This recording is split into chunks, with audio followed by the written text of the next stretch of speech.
सातवां। एक मध्य देश के राजा हैं, बिटिया का नाम लक्ष्मणा है। 8वां विवाह लक्ष्मणा से हुआ। एक राजा भौमासुर, जन्म हुआ है पृथ्वी से।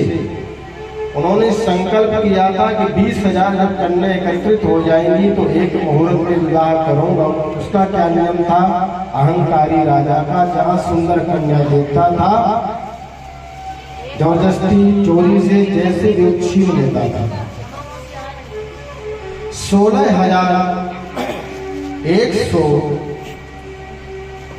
कन्या का हरण कर लिया। देवताओं के द्वारा उन्होंने भगवान को सूचना दिया। भगवान ने कहा उन्हें कह देना, निश्चिंत रहे, उनके कष्ट का निवारण करेंगे। द्वारकाधीश सत्यभामा जी के साथ गए। सत्यभामा पृथ्वी है, पृथ्वी के अवतार है। जब तक सत्यभामा का आदेश नहीं होगा मार नहीं सकते। सत्यभामा ने देखा ये बड़ा दुष्ट है, इसे तो द्वारकाधीश लीला पूरी कर दो।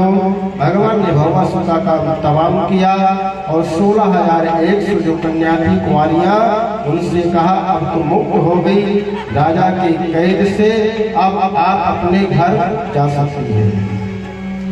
16,100 कन्या खड़ी है, नीचे सिर कर लिया है और अपने पैर के अंगूठे से मिट्टी खोद रही है, पर कोई जवाब नहीं। द्वारकाधीश ने कहा अब किस बात की चिंता है, अब आप अपने घर जाओ। द्वारकाधीश ने कहा प्रभु, जब हमको ये लेकर के छीन कर गृहस्थी लाया हमारे पिता माता से, अब हम जाएंगे तो हमारे माता पिता भी हमें स्वीकार नहीं करेंगे। छीन करके जबरदस्ती ले गया राजा भौमासुर, इसलिए हम तुम्हें नहीं रखेंगे, लोग हमें क्या कहेंगे। इस लज्जा के कारण उस घर में भी हमें जगह नहीं है। भगवान ने देखा दो ही मार्ग है, या तो कुएं में कूद करके प्राण दे देगी, या तो शरीर का व्यापार करेगी, तो इससे अनाचार अत्याचार फैल जाएगा।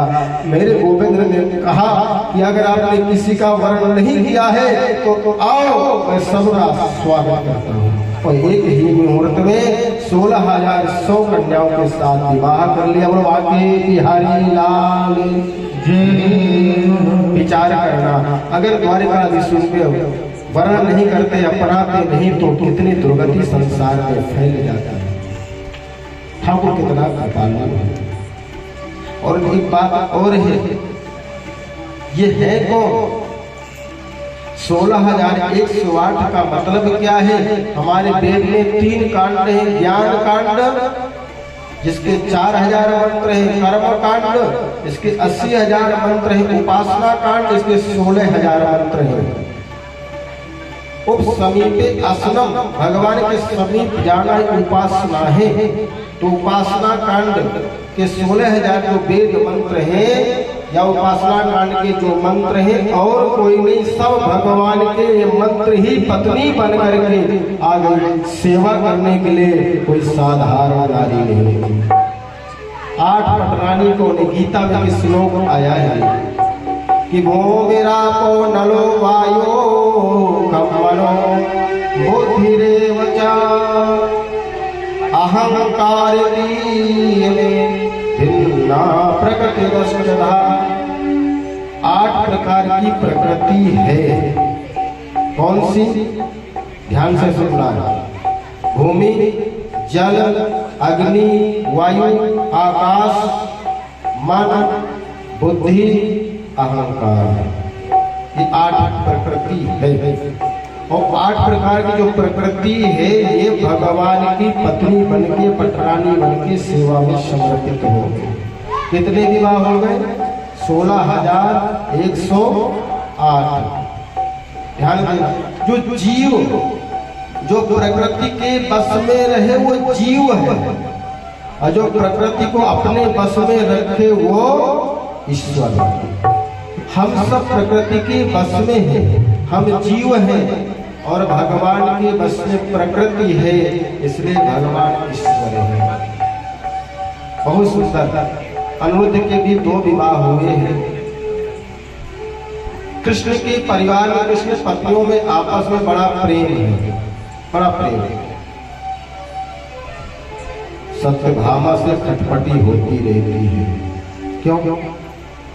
क्योंकि जो दहेज की प्रक्रिया है सत्यभामा के घर से 2 कुंटल रोज सोना। अच्छा, जिस लड़की के घर मायके से ज्यादा आएगा तो अकड़ तो स्वाभाविक है। तो अकड़ में बात बात में रूठ रीझ जाती है, रूठ जाती है, पर रुक्मणी जी कभी रूठ नहीं। मंत्री से संतरी सेवक सभी कहते हैं प्रभु हर जन्म में हमें रुक्मणी जैसे महारानी मिले। महाराज कोई भेद नहीं, कोई भाव नहीं। इतने महाराज सेवक होते हुए स्वयं सेवा करती है रुक्मणी जी। आज भगवान को लगा कि सभी रानी कभी न कभी रूठती रहती, पर रुक्मणी जी कभी रूठती